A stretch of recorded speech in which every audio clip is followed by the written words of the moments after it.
in fact, next week there's the conference, and it's going to all be virtual, the American Alliance of Museums, called AAM.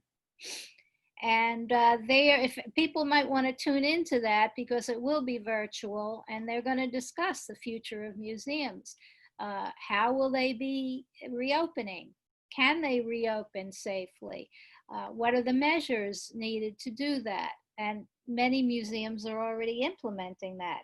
But very importantly, collaboration is more important than ever with museums.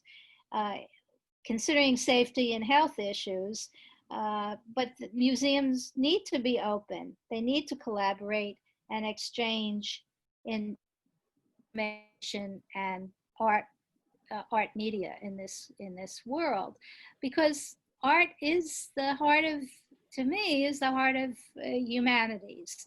And I'd hate to see our entire culture relegate art to the sidelines in the favor of only scientific or social interaction or social studies. We need to have a balance. I come from a humanities, liberal arts college background, and I never regretted that exposure. So consequently, I think you're right.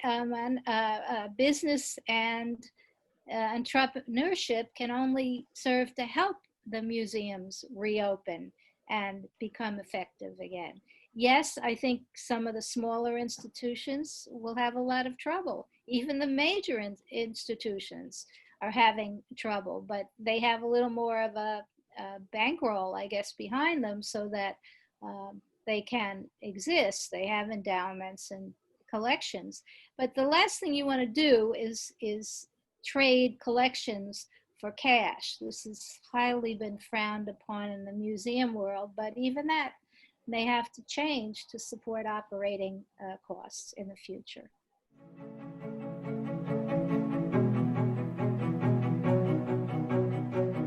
Well, I think your optimism is very, I hate to use it, infectious at this point, but it is. Your optimism about what we can do, it's true. I have a lot of general knowledge about all kinds of things in the art world that I've gathered over a long period of working in the art world. And yet things are changing. I mean, I'm very much of a traditionalist. I value the idea of beauty and how that can be preserved and displayed and communicated to people. We need more beauty in the world. There's so much grimness right now and sadness. And I think that the media has been doing a fairly interesting job of showing the average person coping with the pandemic and what kind of elevated and humanistic things on a one-to-one basis people have been doing, whether it's somebody in a balcony in Italy playing the violin, or even the mass graduation. I think GW did a wonderful job with the convocation this year in a way that was achievable, and maybe small but achievable. So yes, I see a future, and I hope we can continue to work together. But I do think it's good to have realistic guidelines. I'm just learning what entrepreneurship is. It's not just starting a business, but it may be now, how do you be a collaborator in business and effective from one media to another? But I think your expertise and use of the internet is really the important thing right now. We need to contribute. We need to continue that and teach students that there are many ways they can learn and continue with the remote learning.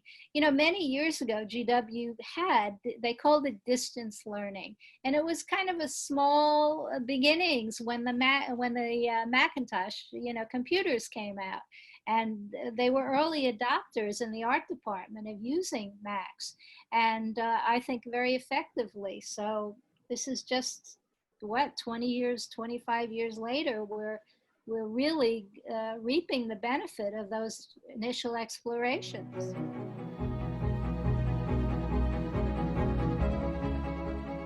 One of the benefits I've had of being in the Corcoran, believe it or not, I rarely went to art classes because of the distance when the gallery was located in the MPA building.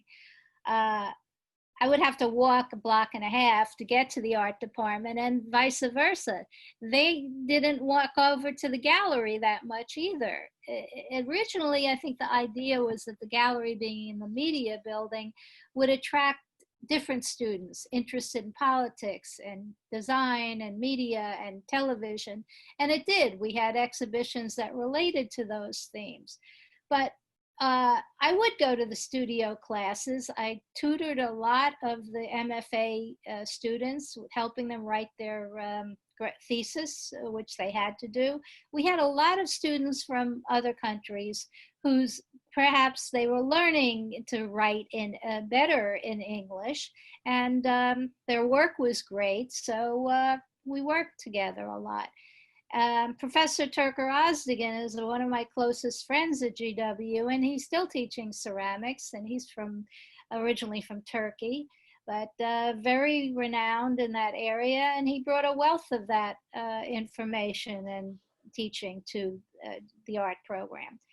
I think it's hard to teach something like ceramics because it's so media heavy. You have to literally have the clay, to work, and you need a lot of kilns and the glazing, etc.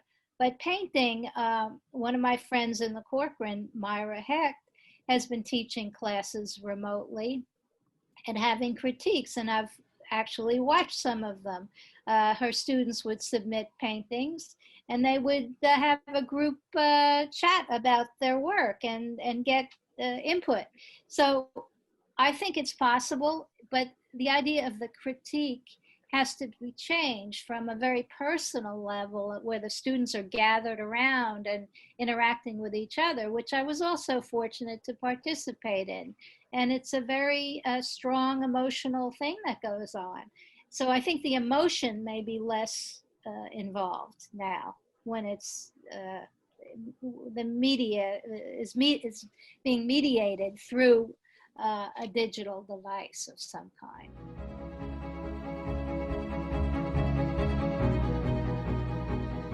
An artist works and plans for having exhibitions, hopefully to sell their work. I mean, that's the gallery owner's intent, and that's the artist's expectation, is to sell their work through a gallery or through an art advisor or some intermediary. But with the digital world, many artists just are directly selling their work online, and just as the auction houses have gone to that. So personally, I like the touch and the feel of seeing the work right there. There's really no substitute for that because of the emotional impact that the presence of a work of art has on an individual.